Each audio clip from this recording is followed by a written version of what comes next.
Hey y'all, welcome to Kamira's Kitchen. Today I'm going to show you guys how to make a beefy, meaty, cheesy, absolutely delicious lasagna, and these are the ingredients. Now the ingredients are simple, but you're going to get some bold, delicious flavors from this lasagna. As y'all can see, we packing in the cheese, we packing in two meats, beef and Italian sausage, honey. We got the pasta sauce and everything else you're going to need to make this lasagna so delicious. Now, as y'all know, lasagna costs $1 bazillion to make. Okay, if it was $2 bazillion, baby, we might not be able to do it.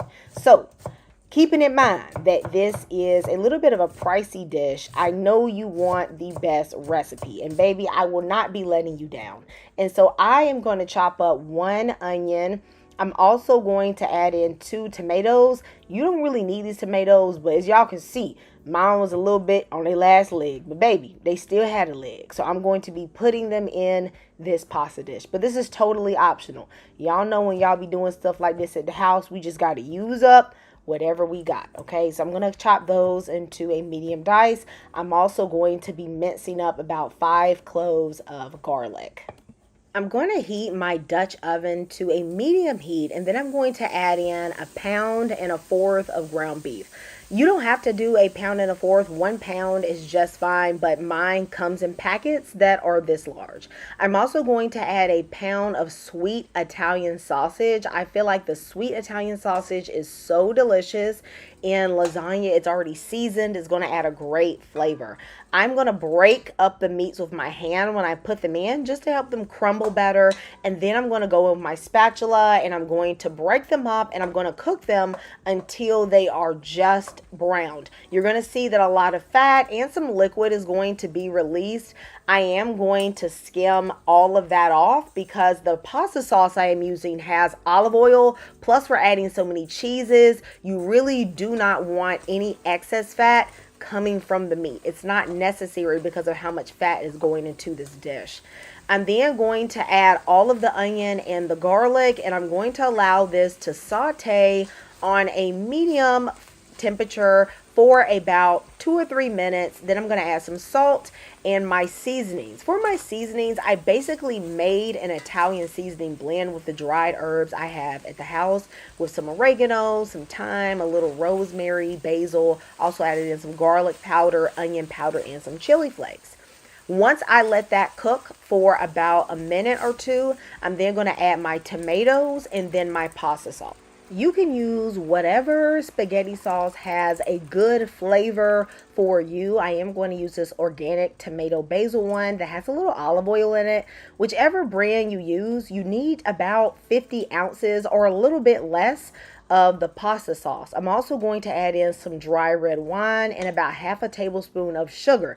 And yes, sugar does go in tomato sauce. Okay. Argue with your mama and not me, baby. Okay, now the dry red wine is totally optional, but I like to use it just to add some depth of flavor.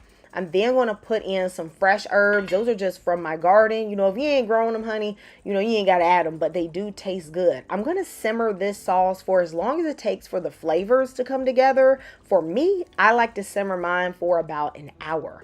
I'm going to put in a little bit of beef, better than bouillon, and my sauce is going to simmer on low. If you don't want to wait 1 hour, honey, you can just do 30 minutes, or you can even put this in the crock pot overnight. I'm going to prepare my lasagna noodles according to the package instructions. However, you can use those no boil noodles, or you can save a little money and just get regular lasagna noodles and then let them soak in hot water for about 30 minutes, like while your sauce is going, and that will soften them up enough to be ready for lasagna too. Okay, sometimes I don't like buying the no boil ones because sometimes they're a bit too thin for my preference. Once these noodles have been cooking for 8 minutes, I'm going to use some tongs to get them out of the pot, and I'm going to put them on a baking sheet just to let them cool. Now, one tip that I use so they don't stick together too bad is that I spray them with a little bit of oil between every layer so I can put the next layer of noodles on the top. And I also always do like a hatch pattern. If you lay them the same direction, they will always stick. Okay, so while those are cooling, I'm going to make the the ricotta mixture. You can use ricotta cheese. You can use cottage cheese. I know some of y'all don't like ricotta. I don't know what's wrong with you guys, okay? But I'm going to put 15 ounces of this in here with 1 egg and a dash of nutmeg. Trust your girl, okay? The dash of nutmeg is good. I'll then put a bit of salt and just a touch of pepper and mix this together and set it at the side. Now, I told y'all this was going to be cheesy. If you lactose, baby, get your pills out. Get acquainted with that toilet, okay? Because we're going to use 1 whole pound of whole milk mozzarella cheese. It is important that you use the low moisture mozzarella. The low moisture mozzarella has less water in it, and so it's going to add less moisture to your lasagna. We already have a lot of moisture from the sauce, so we don't need any excess from the cheese. I am going to just take a sharp knife and cut slices of mozzarella cheese kind of thin. I really hate grating mozzarella because it's so soft. I feel like it doesn't come out well, and the only way I can get whole milk mozzarella is on a block. So I am just going to cut it thinly. My pasta sauce is ready. It is delicious. You can adjust any of the flavors to your taste. I am going to freshen it up a bit by adding a little bit of fresh basil from my garden. I just love adding the little basil at the end. If you have it, use it. You don't want to simmer basil for the whole cook time, or else you're not going to get the same flavor. You just want to add it right at the end and then turn off the heat and pick out any stems that are in your sauce. Now, baby, is ready for the best part.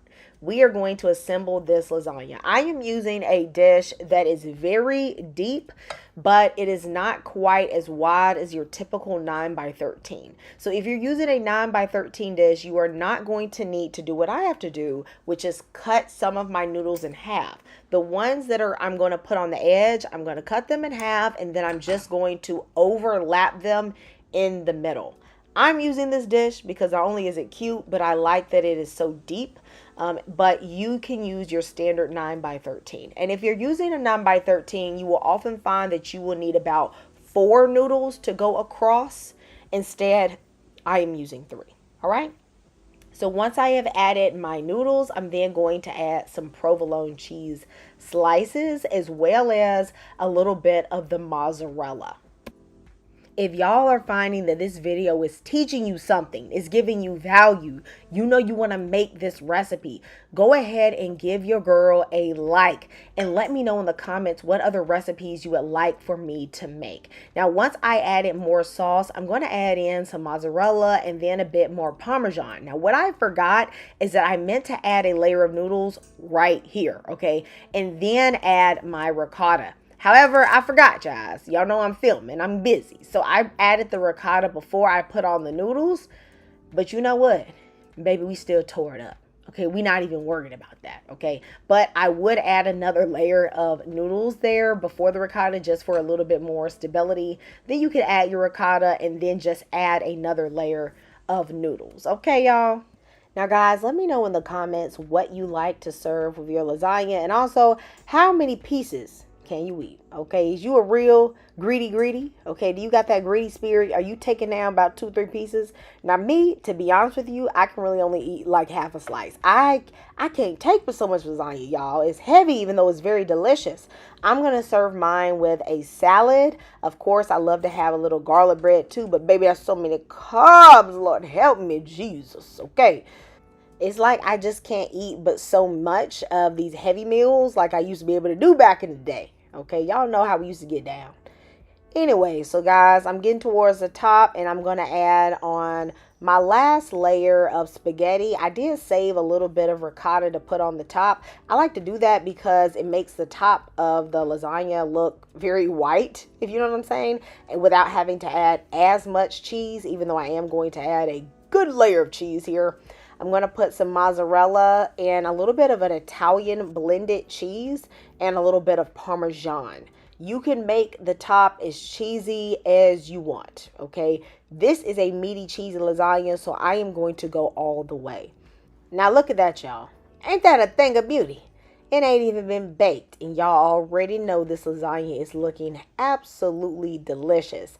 To contain any drips we're going to get, I'm going to place my casserole dish on a baking dish, because as y'all can see, I feel this thing all the way up to the top. No shame, okay? So I know that this is going to bubble oil. And I'm going to teach y'all a trick my mama taught me, which is to stick some toothpicks into the lasagna before you bake it. That's going to keep the foil off of the cheese. And I'm also going to wrap the foil around the handles so that I can sort of balloon it up a bit to keep it covered but not sticky.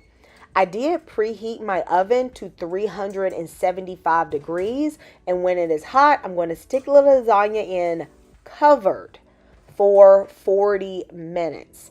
Then I'm going to take the foil off and I'm going to bake it uncovered for anywhere from 15 to 20 minutes. Keep an eye on it in the second part of the baking time, because you want to let it go until that cheese is browned and bubbling and looking super delicious. Of course, you want to take the toothpicks out, and y'all, when this lasagna comes out the oven, when I tell you ain't nobody going to be able to tell you nothing, honey, you can cook, baby. Do y'all see this beautiful, gorgeous lasagna? It is perfectly golden on the top. I want me some of those crispy edges, but you know what? Don't let that greedy spirit get you. You must let this sit for about 20 minutes, because if you do not, honey, it's not going to be right. All right. Now I have to make this healthy, combat the calories. So I'm going to put on some parsley, make it beautiful, almost like a little salad, might I say. Okay. And the only thing left is to go right in there and get you some. This lasagna is packed full of flavor. It is so meaty. It is so rich and cheesy. Oh my goodness, I could not even finish this slice because it was just so rich, but it was so delicious. I know y'all see that cheese pull. I'm going to show you guys how good this is. My favorite part is the crispy edges on the side, that little brown cheese. Y'all, let me know in the comments if you are going to make this recipe. And when you do, come back to this video. Tell me and everybody else how much you love it. I'm going to see you next time in Kamira's Kitchen. Goodbye, y'all, and God bless.